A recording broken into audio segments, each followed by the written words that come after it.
اللهم صل على سيدنا محمد يا رب صل وسلم دائما أبدا على حبيبي. سورہ ملک میں اللہ تعالیٰ نے اپنی قدرت کی نشانیاں بیان کی. یہ بتایا کہ میں نے انسان کو پیدا کیوں کیا. آواز سب کو صحیح آ رہی ہے بھائی؟ سب سمجھ میں آ رہا ہے؟ آواز گونج تو نہیں رہی ہے؟ مجھے کیونکہ گونج رہی ہے آواز میرے کانوں میں، اس لیے. تو اللہ نے اپنی قدرت بیان کی. اللہ نے یہ بتایا کہ میں نے انسان کو بنایا کیوں؟ آزمائش کے لیے. لیبلوکم، اللہ تمہیں آزمانا چاہتا ہے. ایکم احسن عملا، کس کا عمل سب سے اچھا ہے. اب آزما کے اللہ چھوڑ نہیں دے گا. جو بھی آزمائش ہوتی ہے اس کے بعد اگر رزلٹ اناؤنس نہ ہو تو اس امتحان کا، اس ایگزام کا کوئی فائدہ، بولو بھائی، نہیں، کوئی فائدہ ہی نہیں. بس اللہ تعالیٰ دیکھنا چاہتے ہیں کون اچھا ہے کون برا ہے. اللہ کو پتہ چل گیا یہ بہت اچھا ہے اور یہ بہت برا ہے، اس کے بعد مر گئے، ختم ہو گئی کہانی. ایسا نہیں ہے. فرمایا وَلِلَّذِينَ كَفَرُوا بِرَبِّهِمْ، جو لوگ اپنے پروردگار، اپنے پیدا کرنے والے، اپنے رب کہتے ہیں پالنے والا، جو اپنے پالنے والے کا انکار کریں گے.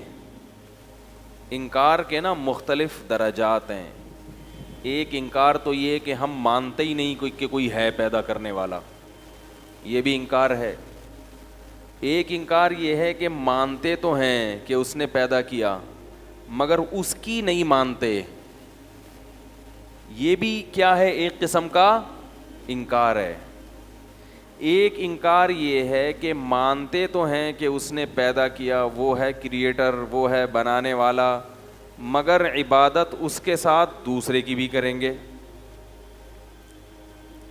دوسرے کو بھی دعاؤں میں پکاریں گے. میرے بیان پہ آج کل لوگوں کے کلپس بہت آ رہے ہیں. ایک طرف میری تصویر ہوتی ہے، ایک طرف کسی اور مولوی صاحب کی تصویر، میرا چھوٹا سا ٹکڑا لے کے. اور میرا کوئی بیان ہوا تھا کہ غیر اللہ کو پکارنا شرک ہے. اس پہ کسی کے نے کوئی کلپ چلا دیا. کلپ میں یہ چلایا کہ دیکھو جب سائنس اتنی ترقی کر سکتی ہے، اس کے پاس اتنے اختیارات ہیں، خلاؤں میں سیارے چھوڑ دیے سائنسدانوں نے اور یہ کر دیا اور وہ کر دیا، تو ہمارے نبی کے پاس کیوں نہیں ہوں گے اختیارات؟ کیا معاذ اللہ معاذ اللہ معاذ اللہ نبی کی ویلیو معاذ اللہ کیا سائنسدانوں سے بھی کم ہے؟ تو یہ بڑی پیچیدہ بحث بنا دیتے ہیں لوگ اس کو. اللہ کے بندو، بار بار میں یہ کہتا ہوں کہ اسباب کے دائرے میں جو اختیارات آتے ہیں وہ مخلوق کے پاس بھی ہوتے ہیں اور ہو سکتے ہیں. سائنسدان جو خلا میں سیارے چھوڑتے ہیں وہ سیارہ چھوڑتے ہیں، لمبی لمبی وہ بھی نہیں چھوڑتے. ٹھیک ہے. اور آپ کیا کر رہے ہیں؟ خلا میں سیارے نہیں چھوڑ رہے، آپ لمبی لمبی چھوڑ رہے ہیں. تو سیارے جو چھوڑے جاتے ہیں خلا میں، اس کی کوئی سائنٹیفک لاجک ہوتی ہے. اس میں ایندھن ہوتا ہے، اس میں لوہا ہوتا ہے، اس کو کیلکولیشن ہوتی ہے. اتنے کلومیٹر فی گھنٹہ کی رفتار سے جائے گا تو زمین کی حدود سے باہر نکلے گا، پھر ٹیمپریچر مینٹین کیا جاتا ہے. یہ اختیارات انسانوں کے پاس ہوتے ہیں، یہ اسباب کے تحت ہیں.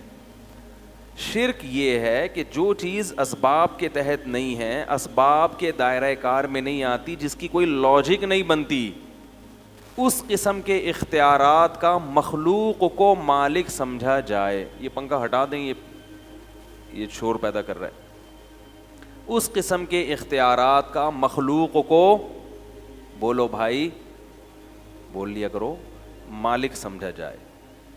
اس قسم کا ایک بھی اختیار اللہ نے مخلوق کو نہیں دیا. سارے اختیارات دے دینا تو دور کی بات، کوئی ایک اختیار بھی نہیں دیا کسی کو بھی، نہ کسی نبی کو، نہ کسی فرشتے کو، نہ کسی جن کو، کسی کو بھی نہیں دیا. لاجک کے تحت بہت ساری چیزیں ہو سکتی ہیں.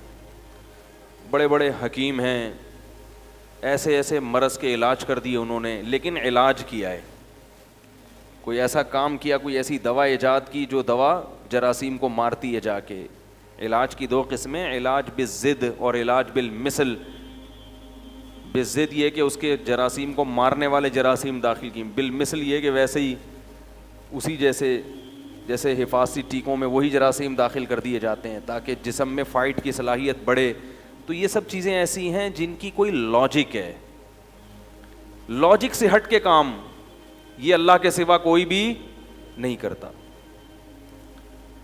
لاجک سے ہٹ کے کیسے ہوتے ہیں کام, یہ مضمون کئی دفعہ پہلے بیان کر چکا ہوں, لیکن توحید ایک ایسی چیز ہے کہ اس پہ اگر 100 دفعہ بھی بیان ہو جائے تو وہ کم ہے, کیونکہ یہ ہمارے مذہب کے بنیادی عقیدوں میں سے ایک عقیدہ ہے. اگر آپ کو توحید سمجھ میں ہی نہیں آئے گی کہ توحید کہتے کس کو ہیں, تو ایمان کا پہلا اسٹیپ ہی گیا, پہلی سیڑھی پہ قدم ہی نہیں رکھا آپ نے. تو اللہ کے ساتھ عبادت میں کسی کو شریک کرنا یہ کیا ہے, شرک. اب اس کا ایک علمی انداز ہے کہ عبادت کی 3 قسمیں, عبادت کی 4 قسمیں, صحیح ہے نا. میں اس انداز سے بیان نہیں کرتا کیونکہ عوام کی سمجھ سے وہ کیا ہے, بالا تر ہے. جو ہمارے مدارس میں جو سمجھانے کا انداز ہے, میں اس قسم پہ بات کرتا ہوں, اس شرک پہ جو مارکیٹ میں سب سے زیادہ چل رہا ہے. وہ چھوٹ جائے گا تو باقی خود بخود چھوٹ جائیں گے, چاہے درجنوں قسمیں ہوں. مارکیٹ میں جو شرک سب سے زیادہ اویلیبل ہے اس وقت, جو بہت سستا ہو گیا ہے, وہ ہے غیر اللہ کو پکار میں اللہ کے ساتھ شریک کرنا, دعا مانگنا غیر اللہ سے, غیر اللہ کو حاجات کے لیے پکارنا. غیر اللہ تو سمجھتے ہیں نا, اللہ کے سوا جو بھی ہے وہ سب غیر میں داخل ہے. اللہ کے علاوہ جو کچھ ہے وہ کیا ہے, غیر اللہ. فرشتہ ہو, ولی ہو, نبی ہو, بزرگ ہوں, کوئی بھی ہو. تو پکارنا, اب یہ جو پکارنے کا لفظ جب ہم استعمال کرتے ہیں کہ اللہ کے علاوہ کسی اور کو پکارنا شرک ہے, پہلے تو اس کی دلیل کیا ہے, قرآن کی آیت ہے لا تدعو مع اللہ احدا. ایک جگہ فرمایا الہا آخر, اللہ کے سوا کسی دوسرے معبود کو مت پکارو. اس پہ تو لوگ تعویل کر سکتے ہیں کہ ہم جس کو پکارتے ہیں وہ معبود نہیں ہے, ہم تو نبی کو پکار رہے ہیں, ہم تو کسی جن کو پکار رہے ہیں. تو اصل میں بتانا یہ مقصد ہے کہ جس کو پکار رہے ہو نا, تم نے اس کو معبود بنا لیا, لہذا اس پر اللہ معبود کا لفظ خود صادق کر رہے ہیں. بات آ رہی ہے سمجھ میں؟ چلو یہ پیچیدہ اگر ہو رہی ہے تو اس سے بھی آسان آیت قرآن کی, لا تدعو مع اللہ احدا, اللہ کے ساتھ کسی اور کو مت پکارو. یہاں تو معبود کا لفظ بھی نہیں ہے. تو اس سے کیا پتہ چلا میرے بھائی کہ اللہ کے علاوہ کسی اور کو پکارنا یہ کیا ہے, شرک ہے. سمجھ میں آ گئی؟ لیکن ہر قسم کی پکار شرک نہیں ہے. اس آیت کا یہ مطلب نہیں کہ کیونکہ ہم تو صبح شام پکارتے ہیں, او بھائی ادھر آنا, ذرا پکار لیا نا یار, آپ لوگ کو اتنی مشکل سے ٹرین کر کے گیا تھا, پھر ویسے کہ ویسے ہی ہو گئے. بھائی دیکھو آپ بلاتے ہیں, او بھائی ادھر آ, یہ بھی تو پکارا نا. تو ممکن ہے کوئی کہ یہ تو بھائی اس سے پتہ چلتا ہے کہ اس سے میں ہر قسم کی پکار داخل نہیں ہے, بلکہ مدد کے لیے پکارنا کیا ہے, شرک ہے. مدد کے لیے پکارنا کیا ہے, شرک. اب پھر ایک سوال پیدا ہوگا کہ بھائی مدد کے لیے بھی ہم دن اور رات پکارتے ہیں, بھائی میری مدد کرو یار, ہیں بھائی کہتے ہیں نا, یار میری مدد کرو یار, پیسے نہیں ہیں میرے پاس, بچہ بیمار ہے گھر میں, بیگم بھاگ گئی. لوگ مختلف قسم کے مسائل ہیں لوگوں کے ساتھ, تو مدد کرو میری. مجھے تو دن رات فون آتے ہیں لوگوں کے, یہ ہو گیا, یہ مدد. میں کہتا ہوں بھائی میں کیا کر سکتا ہوں یار.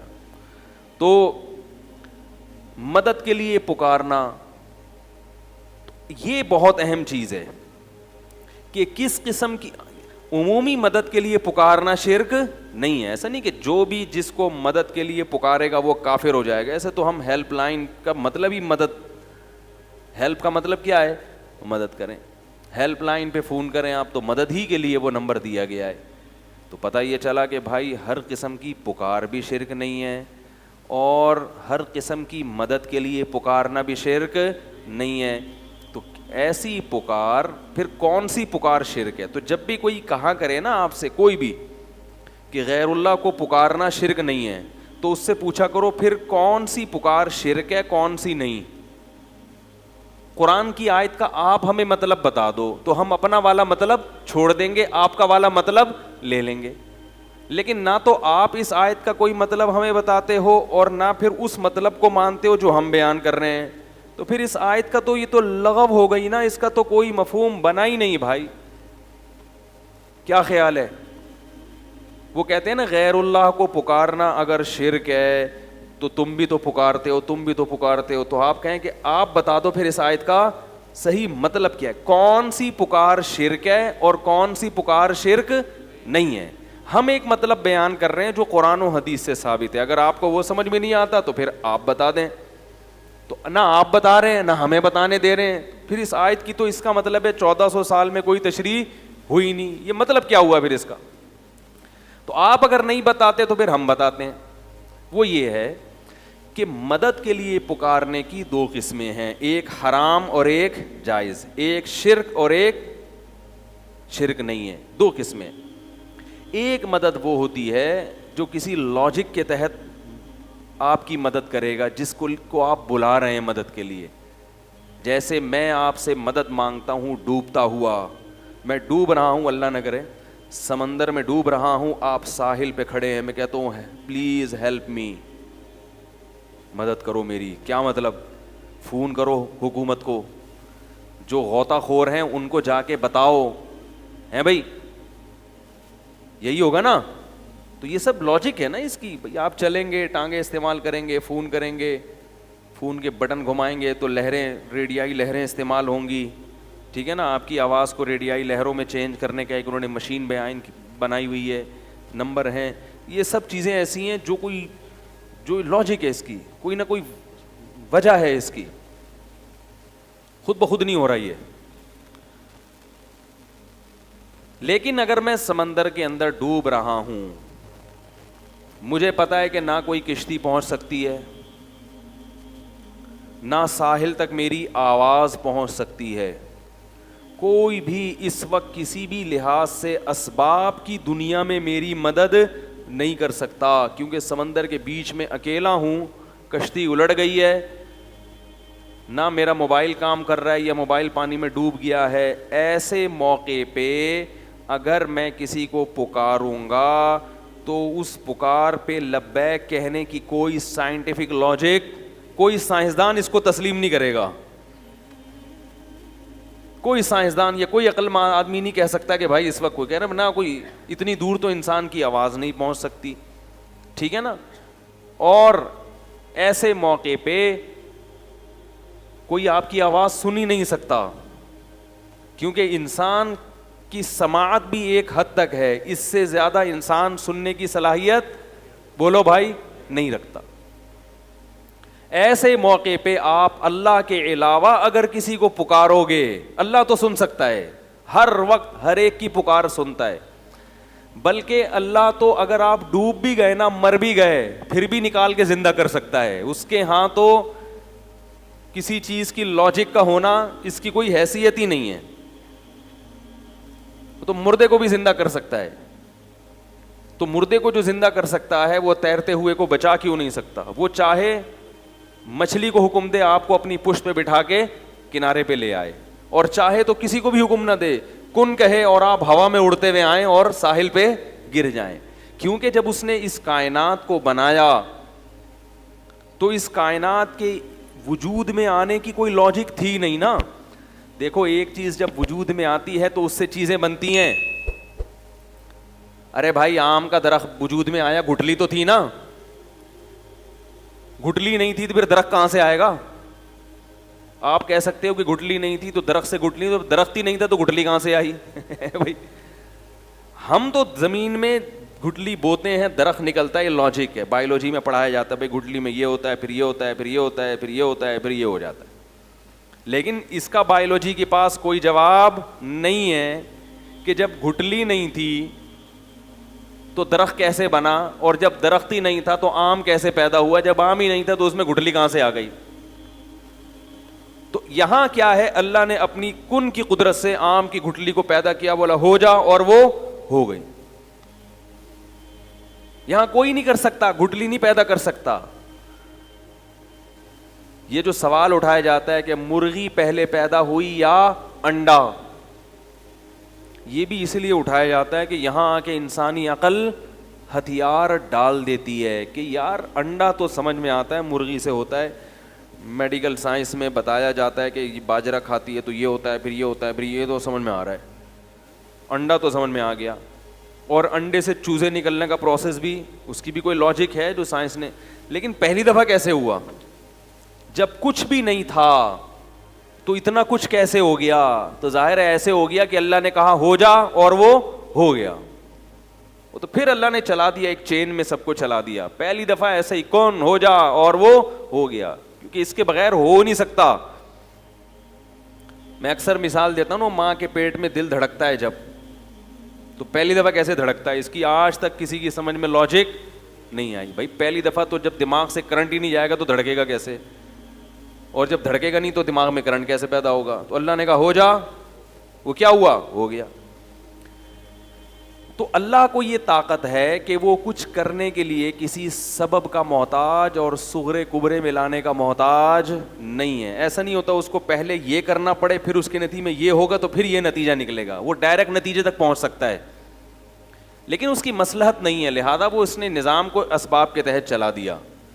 لیکن کبھی کبھی اللہ اپنی قدرت دکھاتے رہتے ہیں کہ یہ نہ سمجھ لینا کہ میں اسی جمع تفریق کا محتاج ہوں, لہذا میں کبھی کبھی بغیر سبب کے بھی بہت کچھ کر کے دکھاؤں گا. جیسے اللہ نے آدم علیہ السلام کو پیدا کیا اپنی قدرت سے, اماں حوا کو مٹی سے بنایا, ان کے بچوں یقین کر لیا بچوں نے کہ اللہ بڑا طاقتور ہے.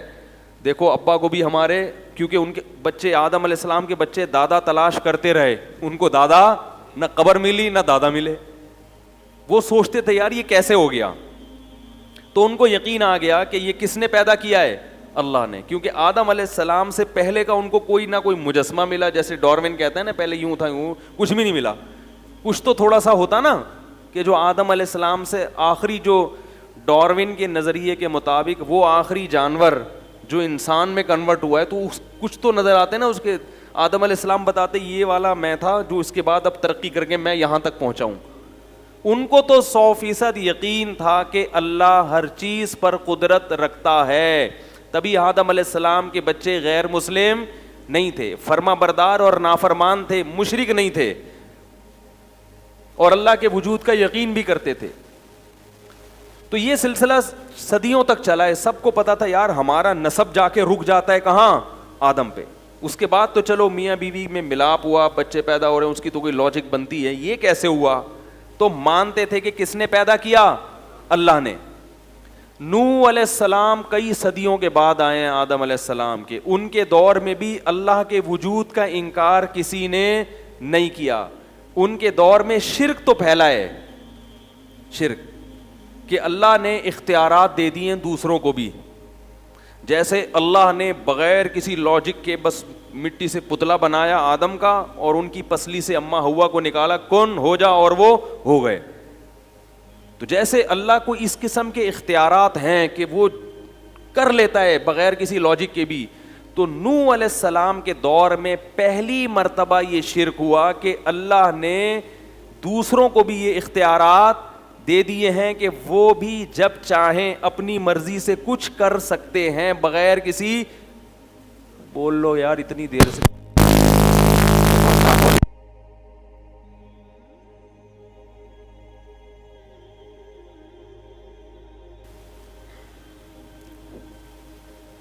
ہو گیا. اچھا یہ کھڑکیاں بند کریں تاکہ جنریٹر کی آواز نہ آئے اندر. تو میں یہ عرض کر رہا تھا کہ نوح علیہ السلام وہ پہلے پیغمبر ہیں جو مشرکوں کی ہدایت کے لیے بھیجے گئے ہیں, سمجھ رہے ہیں؟ تو اس وقت شرک کون سا شروع ہوا؟ انہوں نے یہ کہا کہ جیسے آدم علیہ السلام کو بس اللہ نے بنایا, کوئی اس کی لاجک نہیں ہے, تو اللہ تعالیٰ نے دوسری بھی کچھ مخلوق ہیں جن کو اللہ نے یہ اختیار دیا ہے کہ وہ اللہ کے اختیار دینے سے جو چاہیں اپنی مرضی سے کر سکتے ہیں.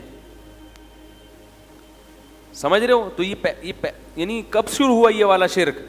نوح علیہ السلام کے دور میں. اور اس میں دو چیزیں بڑی عجیب تھیں.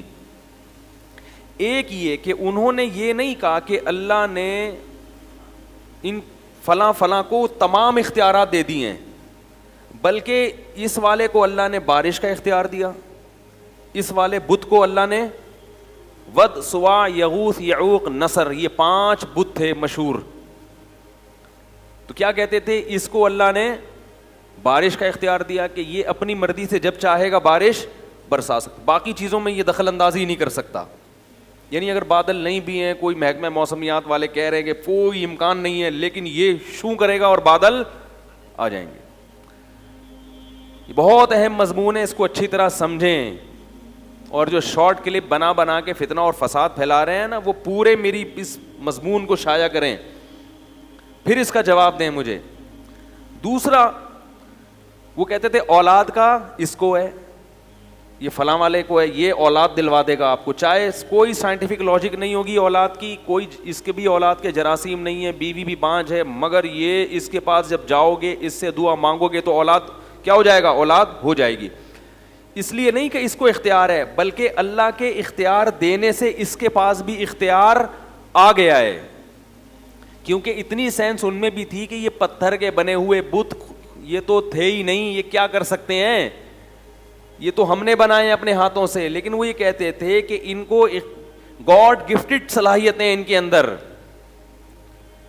پھر ان پر جب اشکال ہوتا کہ یہ تو کچھ نہیں کر سکتے، تو کہتے یہ نہیں کر سکتے مگر اللہ تو ان کو اختیار دے سکتا ہے نا. بھائی اللہ تو سب کچھ کر سکتا ہے، تو اللہ نے ان کو اختیارات دے دی ہیں. تو 5 بڑے بڑے بت تھے، ود، سوا، یغوث، یعوق اور نصر، جن کا قرآن میں تذکرہ ہے. اور آپ تفسیر کی کتابیں اٹھا کے دیکھیں. اب سوال پیدا ہوتا ہے کہ ان مسٹنڈوں کو، یہ جو بت ہیں ان کو میں مسٹنڈا کہہ رہا ہوں، ان بتوں کو، ان مسٹنڈوں کو کیوں دیے اللہ نے؟ اگر دینے ہی تھے تو آپ کو دیتا، ان کو دیتا، یہ بتوں کو کیوں دیے؟ تو کہتے تھے اصل میں یہ بڑے بڑے بزرگوں کی مورتیاں ہیں، تو ان بزرگوں سے خوش ہو کے اللہ نے ان بزرگوں کو دیے ہیں.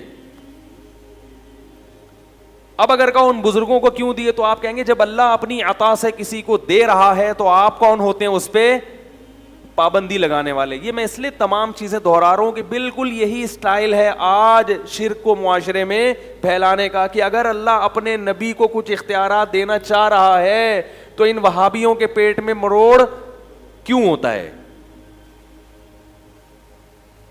نہیں آ رہی بات سمجھ میں؟ ان لوگوں کو کیوں تکلیف ہو رہی ہے؟ بات آ رہی ہے سمجھ میں؟ پبلک کو کیوں؟ جب اللہ اپنے محبوب، اپنے حبیب سید الانبیاء، یا ان کو اگر اللہ اپنے اختیار سے اختیارات دے رہا ہے تو لوگوں کو اس پہ اشکال کیوں ہو رہا ہے؟ بات آئی سمجھ میں؟ تو نوح علیہ السلام اسی شرک کی نفی کے لیے دنیا میں آئے تھے کہ اللہ جس سے خوش ہوتا ہے اسے جنت تو دیتا ہے، اسے دنیا میں اعلیٰ مقام تو دیتا ہے، اسے لوگوں کا مقتدا اور رہبر تو بناتا ہے، اسے نیک صالح اولاد تو دیتا ہے، مگر اپنے اختیارات میں اس کو شرکت نہیں دیتا. یہی تو شرک ہے جس کی نفی الحم سے لے کے والناس تک قرآن میں ہے کہ اللہ کسی کو ایسا پروٹوکول نہیں دیتا. اور اسی کو اللہ نے اپنے ساتھ الوہیت میں شرک قرار دیا، معبودیت میں، کہ مجھے میرے جیسا معبود کیوں تراش لیا تم نے، حالانکہ وہ مانتے تھے کہ یہ اللہ جیسے نہیں ہیں. ہندو بھی ان بتوں کو ویسا بھگوان نہیں سمجھتے جیسا وہ آسمان پہ بیٹھے ہوئے خدا کو بھگوان کہتے ہیں، یہ ویسا نہیں ہے، لیکن اس نے ان کو کیا دیے ہوئے ہیں؟ اختیار دیے ہوئے ہیں. بات آ رہی ہے سمجھ میں؟ تو اللہ نے کسی کو بھی اسباب سے ہٹ کے کسی بھی قسم کا کوئی بھی اختیار، بولو بھائی، نہیں دیا. اسی شرک کی نفی کے لیے قرآن آیا ہے اور انبیاء آئے ہیں. تو نوح علیہ السلام کی قوم نے بزرگوں کے مرنے کے بعد ان کی مورتیاں بنا لی. بولا کہ چونکہ اللہ ان بزرگوں سے خوش تھا تو ان کی مورتیوں کے سامنے جھکو گے، ان سے مرادیں مانگو گے تو یہ اللہ کی عطا سے ہمیں دیں گے. خود نہیں دیں گے, اللہ کی عطا سے. اللہ نے ان کو اختیار دیا تو یہ ہمیں کیا دیں گے, اس اختیار سے ہمیں دیں گے. اب اس پر ایک اشکال ہوتا ہے, کہ ہم تو دیکھتے ہیں کہ بزرگوں اور پیغمبروں کے ہاتھ پہ بہت سی ایسی چیزیں صادر ہوئی ہیں جس کی کوئی سائنٹیفک لاجک نہیں ہے. کلمہ پڑھا رہا ہوں آپ لوگوں کو, میں لا الہ الا اللہ کا مطلب بیان کر رہا ہوں. ہمارے ہاں عقیدے پہ اکثر بیان ہوتا ہی نہیں ہے. تو بہت سے لوگ کہتے ہیں کہ بھئی دیکھو اللہ نے اختیارات تو دیے ہیں نا, موسیٰ علیہ السلام لاٹھی کو سانپ بنا دیتے تھے, اس کی کوئی لاجک ہے؟ ہمارے نبی صلی اللہ علیہ وسلم کے پاس مشرکین آئے, چاند کے 2 ٹکڑے کرو, آپ نے ایسے کیے اور 2 ٹکڑے کر دیے, کوئی لاجک ہے اس کی؟ اور پھر وہ چاند آپس میں جڑ بھی گئے. صحابہ پیاسے تھے, پانی میں آپ صلی اللہ علیہ وسلم نے ہاتھ ڈالا اور پانی ابلنا شروع ہو گیا. عیسیٰ علیہ السلام کہتے تھے مردے کو قوم باذن اللہ, اللہ کے حکم سے کھلو جا. پنجابی میں کیا کہتے ہیں, کھلو جا, ہیں کھلو جا. تو آپ کہیں گے کہ حضرت عیسیٰ نے پنجابی میں تھوڑی کہا تھا, تو اردو میں بھی تو نہیں کہا تھا نا. وہ تو جو بھی کروں گا میں تو ترجمہ ہی کروں گا نا. اور عربی میں بھی نہیں کہا تھا, جو قرآن نے کہا نا قم باذن اللہ, تو عربی میں تھوڑی, ان کی تو عبرانی زبان تھی یا سریانی زبان تھی, اس میں کہا نا انہوں نے. تو کیا کہا, کھلو جا. یہ کھلو جا میں اس لیے کہہ رہا ہوں کہ پنجاب والے جب کسی کو آرڈر کرتے ہیں تو اسٹائل تھوڑا سا الگ سا ہوتا ہے, اس میں بندہ نہیں بھی کھڑا ہو رہا ہو تو کھڑا ہو ہی جائے گا. تو اس لیے مردہ اگر نہیں بھی چاہتا تھا نا کھڑا ہونا, وہ عیسیٰ علیہ السلام کا حکم سن کے کیا ہو جاتا تھا, کھڑا ہو جاتا. کیونکہ آپ بولو نا اٹھیے, اردو میں آپ کیا بولیں گے, اٹھیے, وہ نہیں اٹھے گا. اردو میں بڑی شائستگی ہے, آئیے جائیے, تبھی اردو میں کوئی کام ہوتا ہی نہیں ہے. ایک صاحب تھے, وہ ٹرک اڈا نہیں ہے, ٹرک اڈا, ٹرک اسٹینڈ جو ماڑی پور میں, وہاں انہوں نے آفس کھولا, اردو اسپیکنگ تھے, وہ آفس کھولا انہوں نے. تو میں ان کے پاس گیا تو وہ عجیب اسٹائل سے لوگوں سے بات کر رہے ہیں, ملازمین سے. تو میں نے کہا یار یہ کون سا اسٹائل ہے؟ کہہ رہے ہیں یار ان سے تمیز سے بات کرو تو کام, ان سے بولو نا یہ ڈبے اٹھا کے ٹرک پہ رکھ دیجئے, ٹرک لوڈ کرنا ہے, مال پنجاب جا رہا ہے, رکھیے. کوئی بھی ہلتا نہیں, ان کو ٹھڈے مار مار کے. تو اللہ نے ہمارے ملک میں ہمیں مختلف قسم کی زبانیں دی ہیں, جب جس زبان سے کام اٹھانا ہو آپ وہ کام اٹھاؤ. تو جو شرافت سے نہ آ رہا ہو, شر اور آفت کا بولو کھڑے ہو جائیے, نہیں ہو رہا کھلو جا, ایک دم کھڑا ہوگا وہ. تو میں یہ عرض کر رہا تھا, ہر زبان میں ایک مٹھاس ہے. پنجاب کی زبان میں ایک الگ سی مٹھاس بھی ہے جو اردو میں نہیں ہے. بعض جملے پنجابی زبان کے اتنے مزے کے لگتے ہیں کہ وہ اردو میں مزہ ہی نہیں. میں کیونکہ پوری طور پر قدرت نہیں ہے اس لیے میں بیان نہیں کر سکتا, لیکن ان کی زبان میں نا بعض جملے ایسے ہیں جو اردو میں مزہ نہیں آتا. تو اردو کی الگ تہذیب ہے. خیر بات کہاں سے کہاں چلی گئی. تو عیسیٰ علیہ السلام مردے کو کیا کہتے تھے, قم باذن اللہ, اللہ کے حکم سے کھڑا ہو جا. تو کہتے ہیں دیکھو اللہ کی عطا سے حضرت عیسیٰ بھی مردوں کو زندہ کر رہے ہیں, ہمارے نبی بھی اللہ کی عطا سے چاند کے 2 ٹکڑے کر رہے ہیں. تو جو نبی اللہ کی عطا سے چاند کے 2 ٹکڑے کر سکتا ہے, جو نبی اللہ کی عطا سے مردوں کو زندہ کر سکتا ہے, اس نبی کو اگر ہم یہاں سے بیٹھ کے پکاریں کہ ہماری حاجت سن لیں تو وہ اللہ کی عطا سے سن بھی سکتا ہے, اور وہ نبی اللہ کی عطا سے ہماری وہ حاجت پوری کر بھی سکتے ہیں. یہ بات سمجھ میں. تو ہم اگر پکار رہے ہیں تو ہم اللہ کی عطا سے یہ تصور کر کے, تو اس لیے قرآن نے جو کہا ہے کہ غیر اللہ کو مت پکارو, تو اس سے وہ پکار مراد ہے جو اللہ کی عطا کے بغیر والی پکارو. یہ اشکال کر رہا ہوں کہ اس کو میرا نظریہ نہ سمجھ لیں, یہ اشکال کرتے ہیں لوگ. اس اشکال کا جواب یہ ہے کہ دیکھو ایک ہوتا ہے کسی کو اختیار دے دینا, ایک ہوتا ہے کسی کے ہاتھ سے کوئی کام کرا دینا, دونوں میں فرق ہے. دونوں میں کیا ہے, آپ لوگ حاضر ہیں نا اچھی طریقے سے. ایک ہوتا ہے کسی کے ہاتھ پہ کوئی کام صادر کر دینا, اور ایک ہوتا ہے کسی کو اس کا اختیار دے دینا. اختیار دینے کا مطلب کیا ہے, پانی کی جو سپلائی ہے یہ کس کے اختیار میں ہے, واٹر بورڈ والوں کے نا. وہ جب کھولیں گے نل تو پانی آئے گا, وہ بند کر دیں تو آپ قحط سے ہلاک.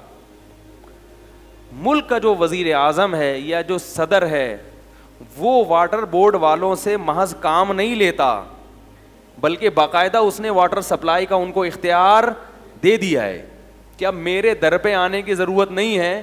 واٹر بورڈ کا ادارہ بنایا ہی اس لیے ہے کہ جس کو پانی کی ضرورت ہو وہاں جا کے دھرنا مارے, اسلام آباد میں آنے کی ضرورت نہیں ہے. وہ اگر کام نہ کریں پھر اس کی کمپلین کے لیے میرے پاس آؤ, لیکن پہلا اسٹیپ کون سا ہے؟ اس کا ہے. اس کو میں نے کیا کیا ہے؟ اختیار دیا ہے. یہ مطلب ہوتا ہے اختیار دینے کا. اور کام کرانے کا مطلب کیا ہوتا ہے؟ واٹر بورڈ والوں کے پاس آپ گئے, بولا بھائی پانی بند ہے اتنے عرصے سے, وال آپ کھول دیں. تو اس نے ایک ملازم کو بولا یار اس کو وال کھول ذرا. وال کھولنے کے اختیارات نہیں دیے کہ جب چاہو کھولو جب چاہو بند کر دو. ہاں ابھی وال کھولنے کا کام کس سے لیا جا رہا ہے؟ ملازم سے. تبھی آپ ملازم کے پاس نہیں آؤ گے, آپ ڈائریکٹ کس کے پاس جاؤ گے؟ واٹر بورڈ والوں کے پاس. اس کی اور آسان مثال دیتا ہوں کہ اختیار دینا کیا ہوتا ہے اور کام لینا کیا ہوتا ہے. دیکھو آپ لوگ جاتے ہیں نا اکثر کوئی ڈاکومنٹ تیار کرنے ہوتے ہیں اسٹیمپ پیپر, تو منشی صاحب کے پاس جاتے ہیں, وہ ڈی سی آفس کے باہر لوگ بیٹھے ہوئے ہوتے ہیں پیپر. آپ کیا کرتے ہیں؟ اب تو ٹائپنگ شروع ہو گئی, پہلے قلم سے لکھتے تھے. آپ کہتے ہیں بھائی میرا فلاں کے ساتھ لین دین ہے, اس کو کے ڈاکومنٹس تیار کرنے, آپ اس کو کیا کریں؟ لکھیں. تو آپ نے اس کو اختیار دیا کہ یہ چیز آپ لکھیں. وہ لکھتا خود نہیں ہے, قلم سے مدد لیتا ہے, وہ قلم کے ذریعے لکھتا ہے. تو اختیار کس کے پاس ہے لکھنے کا؟ رائٹر کے پاس, کاتب کے پاس. کام کس سے لے رہا ہے وہ؟ قلم سے. قلم کو اختیار نہیں دیا. اگر قلم کو اختیار دیا ہوتا تو آپ قلم کے پاس جا کے کہتے کہ لکھو, اور قلم خود اٹھ کے گھومنا شروع کر دیتا. قلم کاتب کے ہاتھ میں ایسا ہوتا ہے کہ اس کی اپنی کوئی حیثیت نہیں ہوتی. کاتب جدھر کو گھمائے گا قلم وہاں گھومے گا. اور اختیار کس کے پاس ہے؟ طاقت کس کے پاس ہے؟ کاتب کے پاس. تو یاد رکھو پیغمبروں کے جتنے معجزے ہیں اس میں کسی بھی کام کا پیغمبر کو اختیار نہیں دیا جاتا. پیغمبر کی انگلی سے, پیغمبر کے ہاتھ سے کام لیا جاتا ہے. کام کرنے والا کون ہوتا ہے؟ اللہ. اور 100% اختیار کس کے پاس ہوتا ہے؟ اللہ کے پاس ہوتا ہے. جب مشرکین ہمارے نبی کے پاس آئے کہ چاند کے 2 ٹکڑے کریں, تو اللہ نے ہمارے نبی کو وحی کی کہ آپ اشارہ کریں ٹکڑے میں کر دوں گا. یہی وجہ ہے کہ جب بھی مشرکین آ کے مطالبہ کرتے تھے معجزے کا, تو نبی ہر دفعہ ان کا مطالبہ پورا نہیں کرتے تھے, بلکہ کہتے تھے کہ میں یہ کام نہیں کر سکتا. جب اللہ نے کر دیا تو کر دیا, جب نہیں کیا تو آپ نے کیا فرمایا؟ نہیں.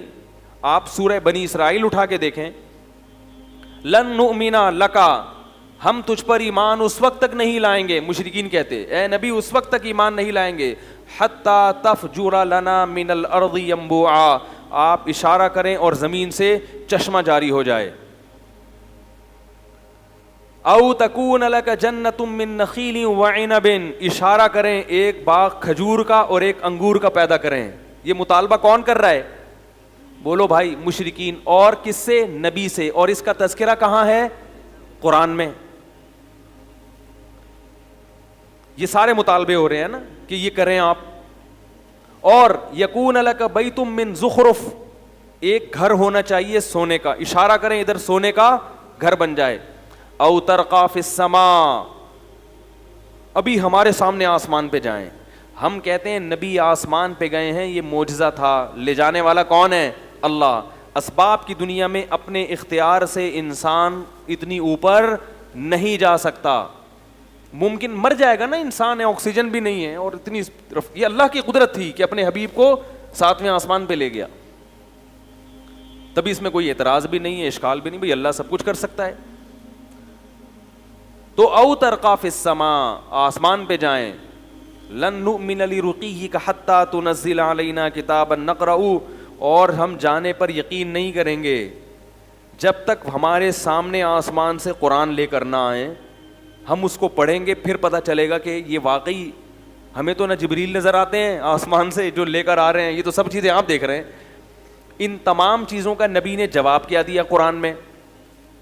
نبی یہ بھی کہہ سکتے تھے کہ بھائی اللہ نے مجھے اختیارات دیے ہوئے ہیں لیکن میں تمہارے بیجا مطالبوں پہ اپنے اختیارات کو استعمال نہیں کروں گا. میں جب چاہوں گا تو معجزہ دکھاؤں گا, جب چاہوں گا معجزہ نہیں دکھاؤں گا. اختیارات تو ہیں اللہ کی عطا سے, میں سب کچھ کر سکتا ہوں لیکن میں کر نہیں رہا.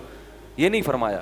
فرمایا سبحان ربی, قل اے نبی ان سے کہہ دیجیے سبحان ربی, میرا رب ہر عیب سے پاک ہے. عجز والا جو عیب ہے نا, کچھ نہ کر سکنے کا عیب, اس عیب سے کون پاک ہے؟ میرا رب پاک ہے. ہل کنتو الا بشرن, نہیں ہوں میں مگر ایک انسان, رسولہ, اللہ کا بھیجا ہوا پیغمبر. تو انسان تو یہ کام نہیں کر سکتا, انسان کو اسباب سے ہٹ کے اختیارات نہیں ہوتے, انسان کی صلاحیتیں محدود ہوتی ہیں. اتنی کلیئر کٹ بات قرآن میں آنے کے بعد بھی حیرانگی اس پر ہوتی ہے اس امت میں شرک کیسے پھیل گیا. بھائی یہ تو قرآن کے ترجمہ پڑھ لو تو سمجھ میں آ جائے گا. پتہ یہ چلا کہ اللہ نے اپنے نبی کو اس قسم کے اختیارات بولو بھائی نہیں دیے تھے. ہاں جب اللہ وحی کرتے کہ آپ یہ کام کریں, ہم آپ کے ہاتھ پہ یہ معجزہ دکھا دیں گے, تو اللہ تو جس کو چاہے دکھا سکتا ہے. جس کے ہاتھ پہ, وہ بزرگوں کے ہاتھ پہ کرامتیں بھی ظاہر کر سکتا ہے اور انبیاء کے ہاتھ پہ معجزے بھی ظاہر کر سکتا ہے. یہی وجہ ہے کہ حضرت موسیٰ علیہ السلام لاٹھی کو سانپ بنانا نہیں جانتے اور نہ ان کو اللہ نے اختیار دیا. اگر اختیار دیا ہوتا تو ہر دفعہ اللہ سے پوچھتے نہیں کہ اب کیا کرنا ہے. پہلی دفعہ جب اللہ نے حضرت موسیٰ کے ہاتھ میں لاٹھی پکڑائی, بلکہ پہلے سے لاٹھی تھی, اللہ نے پوچھا یہ کیا, فرمایا پھینکو زمین پہ. جب زمین پہ پھینکا وہ سانپ بن کے دوڑنے لگی. اگر خود سانپ بنائی ہوتی تو موسیٰ علیہ السلام اسے دیکھ کے خوفزدہ ہوتے. قرآن کہہ رہا ہے ایسا بھاگے ہیں حضرت موسیٰ, ولم یعقب, پیچھے مڑ کے بولو بھائی نہیں دیکھا. پھر اللہ کہہ رہے ہیں خذھا, اے موسیٰ اس سانپ کو پکڑ لے. اگر موسیٰ علیہ السلام کو سانپ کو دوبارہ لاٹھی بنانے کا اختیار ہوتا تو حضرت موسیٰ خود پکڑتے اور کیا بنا دیتے اس کو, کہتے جیسے میں نے لاٹھی کو سانپ بنایا, میں اللہ کی عطا سے اس سانپ کو لاٹھی بھی بنا سکتا ہوں. اللہ نے بتایا کہ یہ جب میں چاہوں گا اسی وقت ہوگا, آپ کے سوچنے سے, آپ کے ارادے سے نہیں ہوگا, کیونکہ اختیار میرے پاس ہے, آپ کے پاس نہیں ہے. واٹر پمپ والوں کے پاس ہم جاتے ہیں نا تو وہ کہتے ہیں اختیار ہمارے پاس ہے, ہم جب چاہیں گے نل کھلوائیں گے, جب چاہیں گے نل نہیں, لہذا ہمارے پاس آؤ, ان کے پاس مت جاؤ. تو اب کیا ہے, موسیٰ علیہ السلام کو اللہ نے کہا یہ لاٹھی کیا بنے گی دوبارہ, خذھا, اے موسیٰ اس کو پکڑ لے, سنعیدھا سیرتھا الاولی, ہم وعدہ کرتے ہیں عن قریب, سا کا مطلب یہ وعدے کے لیے آتا ہے, عن قریب ہم یہ کریں گے, اس کو واپس لاٹھی بنا دیں گے. پھر موسیٰ علیہ السلام نے پکڑا, اچھا اللہ اب اطمینان ہو گیا. اگر حضرت موسیٰ کے پاس اختیارات ہوتے تو جب آگے دریا ہے, ٹھاٹھیں مارتی ہوئی موجیں ہیں اور پیچھے کون ہے, فرعون, بنی اسرائیل نے کیا کہا, انا لمدرکون, مر گئے, پکڑے گئے ہیں بھائی, اب تو فرعون آئے گا. اور موسیٰ علیہ السلام کہہ سکتے تھے میرے پاس تو لاٹھی ہے, اللہ نے مجھے اختیار دیا, جب چاہوں گا سمندر کے 2 ٹکڑے کر کے درمیان سے نکل جاؤں گا. حضرت موسیٰ نے فرمایا ان معی ربی, میرے ساتھ رب ہے, کچھ نہ کچھ کرے گا وہ مدد, مجھے نہیں پتا کیا کرے گا لیکن کرے گا ضرور.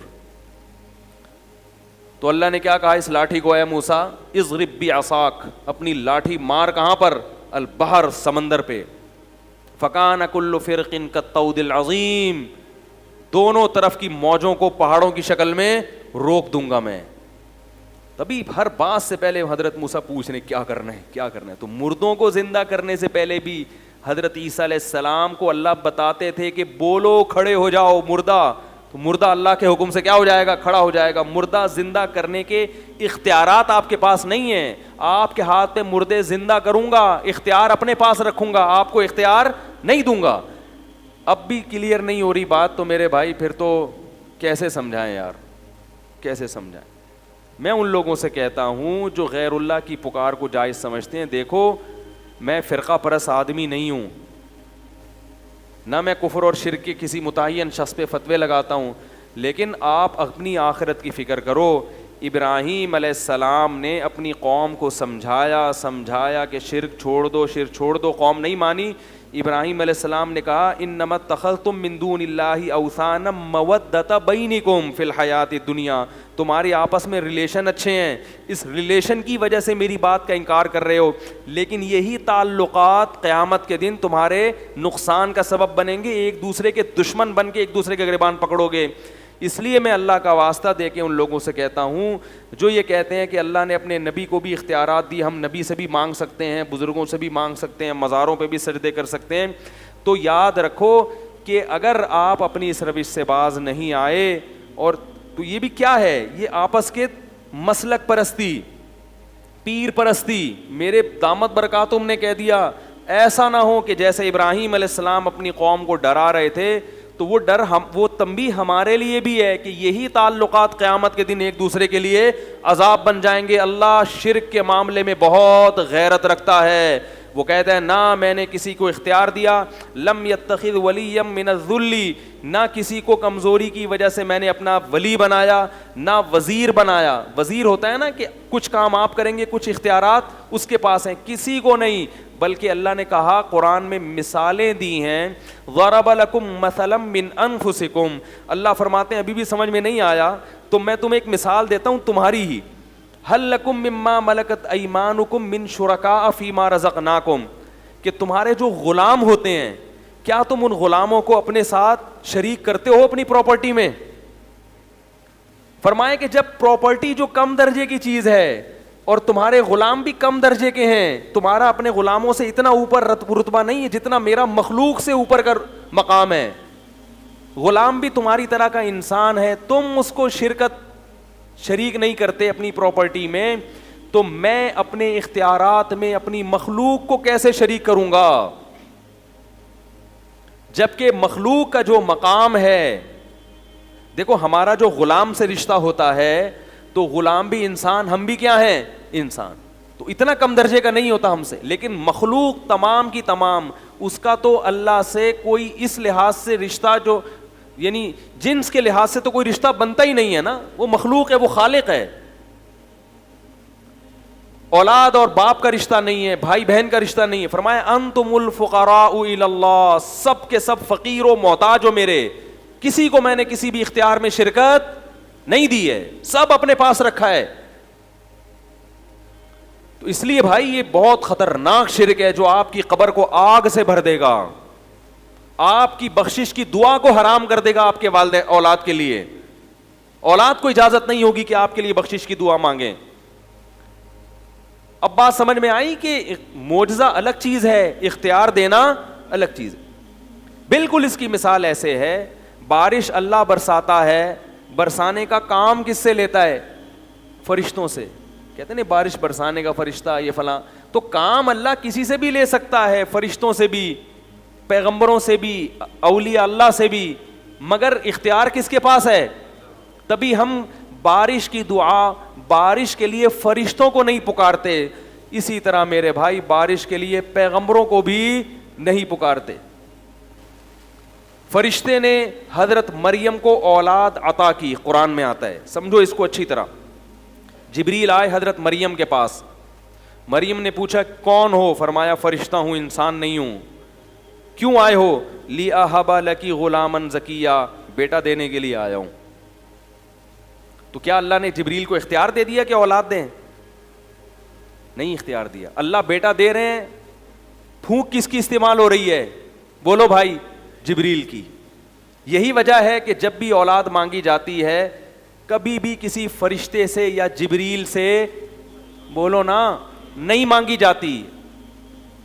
تو اگر آپ یہ دلائل دیتے ہو کہ اللہ کے نبی نے چاند کے 2 ٹکڑے کیے اور یہ کیا، یہ معجزہ دکھایا تو ہم اللہ کے نبی سے مانگتے ہیں، تو پھر اولاد کس سے مانگنی چاہیے؟ جبریل سے۔ وہ تو قرآن میں آتا ہے کہ انہوں نے حضرت مریم کو بغیر باپ کے اولاد دی، تو جو بغیر شوہر کے اب کسی عورت کو اولاد دے سکتے ہیں تو میاں بیوی کو کیوں نہیں دے سکتے پھر؟ وہ یہاں تو شوہر بھی ہے اور بیوی بھی ہے اور دونوں صحت مند ہیں، پھر جبریل سے کیوں نہیں مانگتے؟ اسی لیے نہیں مانگتے، ہمیں پتہ ہے کہ حضرت مریم کے اولاد کا ہو جانا جبریل کی قدرت کی دلیل نہیں ہے، یہ اللہ کی قدرت کی دلیل ہے۔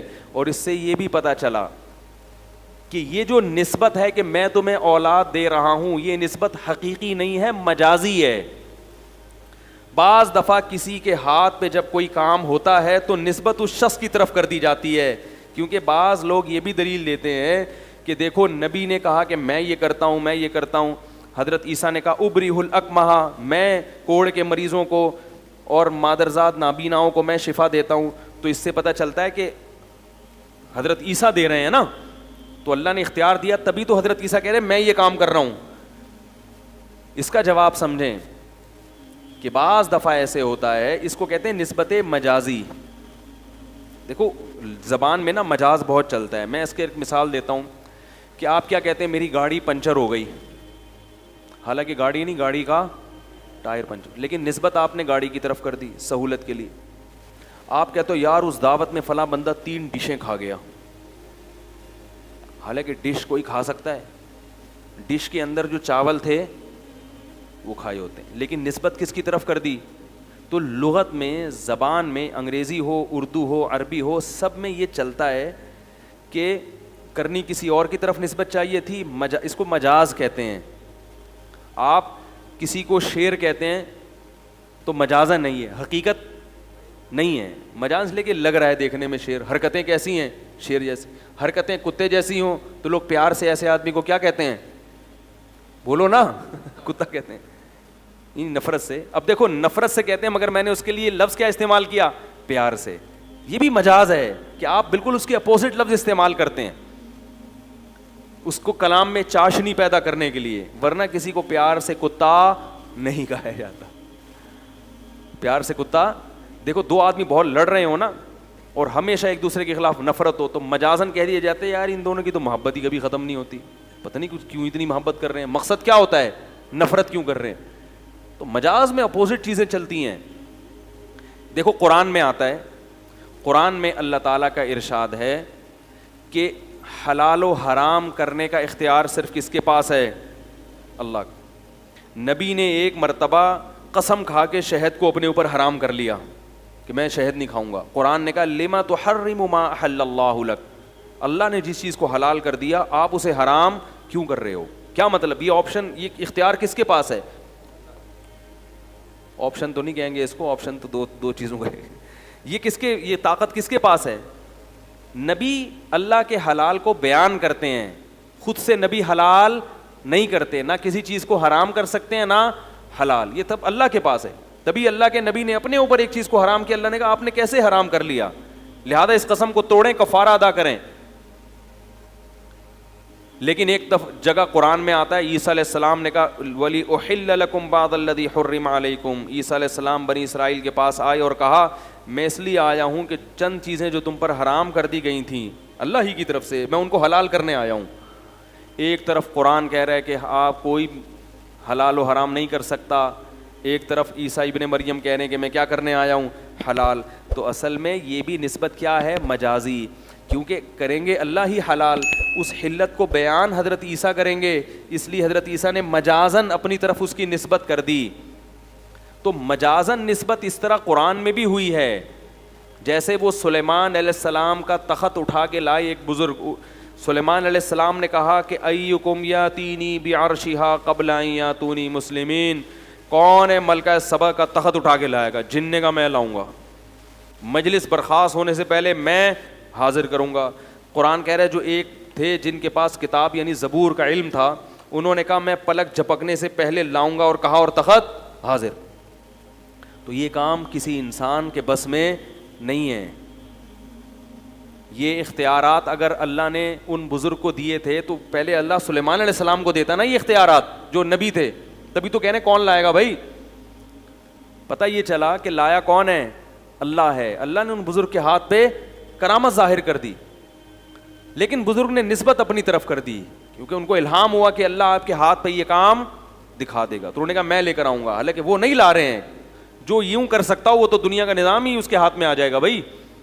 تبھی میں کہتا ہوں نا, یہ روحانی علاج والے کہتے ہیں نا سنگ دل محبوب آپ کے قدموں میں, اس کو بولو پٹھان ہوٹل سے پیسوں کے بغیر 2 پراٹھے اٹھا کے لا. تو کہاں سے لائے گا قدموں میں؟ 2 پراٹھے تو دور کی بات, 1 پراٹھا, کیونکہ 2 سے پیٹ صحیح طرح بھرتا ہے, اس لیے میں 2 کی مثال دیتا ہوں. اٹھا کے لے آ تو 1 پراٹھا نہیں لا سکتے بھائی. یہ میری اور آپ جیسے, میں تو نہیں الحمدللہ یہ آپ جیسے کچھ معذرت کے ساتھ جو بیان نہیں سن رہے, کچھ بیوقوف لوگ ہیں جن کی وجہ سے ان کی دکانیں چل رہی ہیں, ورنہ یہ تو بغیر پیسوں کے پراٹھا نہیں اٹھا سکتے. پیسوں کے ساتھ بھی لائن میں لگنا پڑتا ہے پراٹھا اٹھانے کے لیے. چلو پیسے دے کے یوں اٹھا لیں یہ بھی نہیں ہو سکتا, جو پراٹھا نہیں اٹھا سکتا وہ آپ کی محبوبہ کو آپ کے قدموں میں کہاں سے ڈال سکتا ہے.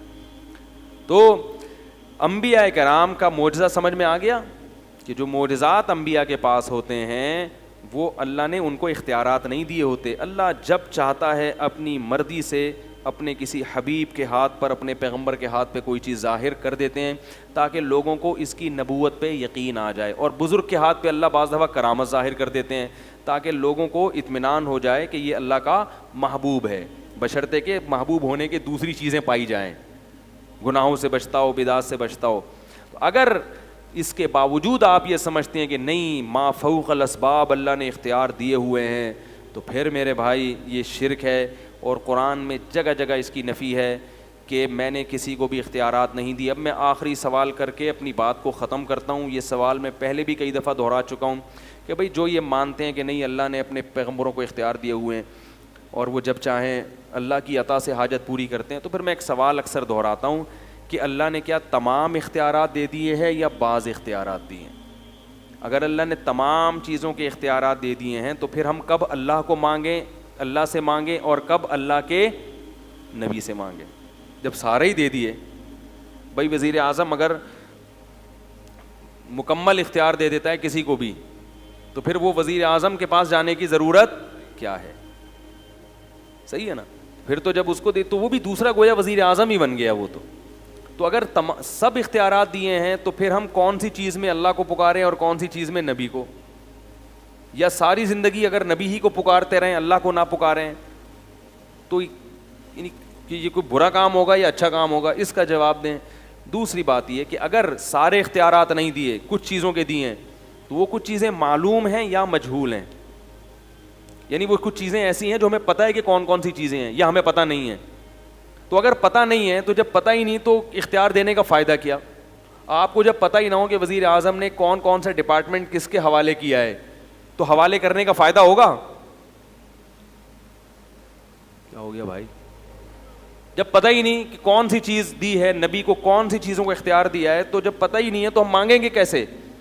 اور اگر پتہ ہے کہ نہیں ان چیزوں کا اختیار دیا ہے تو ان چیزوں کی لسٹ یوٹیوب پہ شائع ہونی چاہیے, اخبار میں آنی چاہیے, کتابوں میں چھپنی چاہیے کہ بھئی اللہ نے تمام چیزوں کے اختیارات نہیں دیے بلکہ بعض چیزوں کے دیے, وہ بعض یہ ہیں, اولاد کا ہے بارش کا نہیں ہے, رزق کا ہے مگر فلاں چیز کا نہیں ہے. اس طرح سے آپ ایک لسٹ شائع کریں. تو میں نے یہ اعلان پہلے بھی گھمایا تھا لیکن لوگ پتہ نہیں بری بری گالیاں دینا شروع کر دیتے ہیں الٹی سیدھی.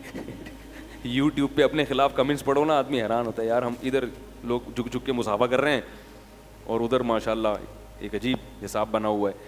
تو اس لیے اپنے ایمان کی حفاظت کرو, ان باتوں کو سنجیدگی سے لو.